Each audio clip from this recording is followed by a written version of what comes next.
आज मैं समाज के कुछ एक संगठन और कुछ लोगों की मानसिकता के बारे में शेयर करना चाहूँगी। मुझे लगता है ये वीडियो देश के सभी लोगों को सुनना चाहिए। सरकार ने एक बार एक लॉ लेकर आई थी, जो लॉ डेफिनेटली बहुत ही अगेंस्ट ऑफ सेक्स वर्कर्स था। तो जितने भी देश के NGOs हैं फीमेल सेक्स वर्कर्स के साथ काम करने वाले, उन लोगों ने एक कॉलिशन बनाया और ग्रुप बनाकर उन लोगों ने दिल्ली में एक बार एक रैली की थी इस कानून में बदलाव के लिए। तो मुझे याद है कि उस रैली में उन ऑर्गेनाइजेशंस को सपोर्ट करने के लिए मैं गई थी, क्योंकि वो कानून सच में ऐसा कानून था जो सेक्स वर्कर्स और उसके बच्चों के लिए बहुत ही हानिकारक था। और उसमें अगर वो कानून लागू होता और वो चलता तो शायद उनकी जीविका पर बहुत ज़्यादा असर पड़ता। तो उस रैली में मैं थी जहाँ पे हम पार्लियामेंट तक गए थे।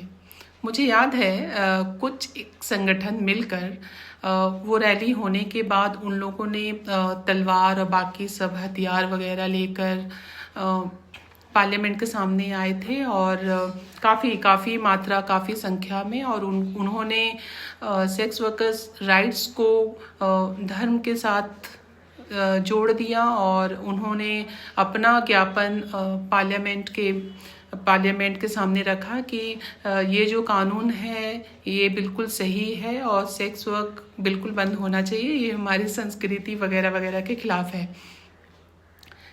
इंटरेस्टिंग बात ये है कि ये ऑलमोस्ट आफ्टरनून सेकंड हाफ में हुआ था, 2-3-4 बजे के करीब। फिर उसके बाद जाहिर है ये रैली होने के बाद सब लोग अपने अपने घर चले गए थे। मैं भी कोलकाता वापस आई थी। बाद में मुझे ये पता चला, मतलब ये बिल्कुल प्रूफ के साथ, कि वहाँ पे हजारों की संख्या में लोग विरोध करने उतरे थे इसका, पर्टिकुलर धर्म को इंक्लूड करके इसमें। और यही लोग बाद में दिन में प्रोटेस्ट करते हैं वहाँ पे कि सेक्स वर्कर्स होना ही नहीं चाहिए कंट्री में, और इनके जो अधिकार हैं जो मिल रहे हैं वो सब बंद होना चाहिए, तभी सेक्स वर्क बंद हो जाएगा हमारे देश में। कितनी अजीब बात है। इसमें से बहुत सारे लोग उसी दिन रात के वक्त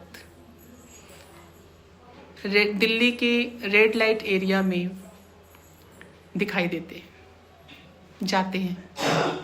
जो वहाँ के NGOs हैं और कुछ वहाँ के सेक्स वर्कर्स बहनें भी उस रैली में थी, क्योंकि रैली हजारों की संख्या में थी। वहाँ के लोगों ने ज़्यादा पार्टिसिपेट कर दिया था, क्योंकि वहाँ के लोगों की मतलब लोकल थे इसलिए।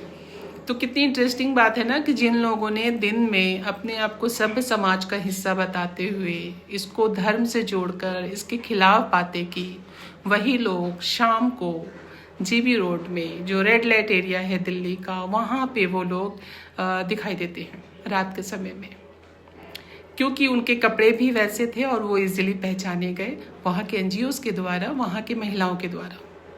अब क्वेश्चन ये आता है कि ये कौन लोग हैं? ये वही लोग हैं जो वैलेंटाइन डे का विरोध करते हैं। ये वही लोग हैं जो सिर्फ और सिर्फ नफरत फैलाते हैं और कुछ नहीं करते। इसलिए ऐसे लोगों की बातें में नहीं आना चाहिए, क्योंकि ये पर्दे के पीछे वो सारा काम करते हैं जिनका ये पर्दे के सामने विरोध करते हैं।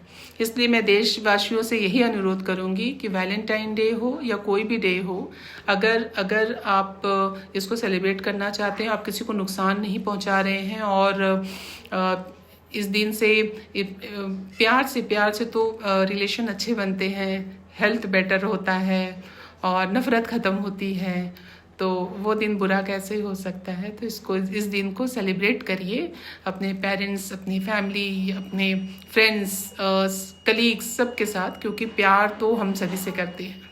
Happy Valentine's day.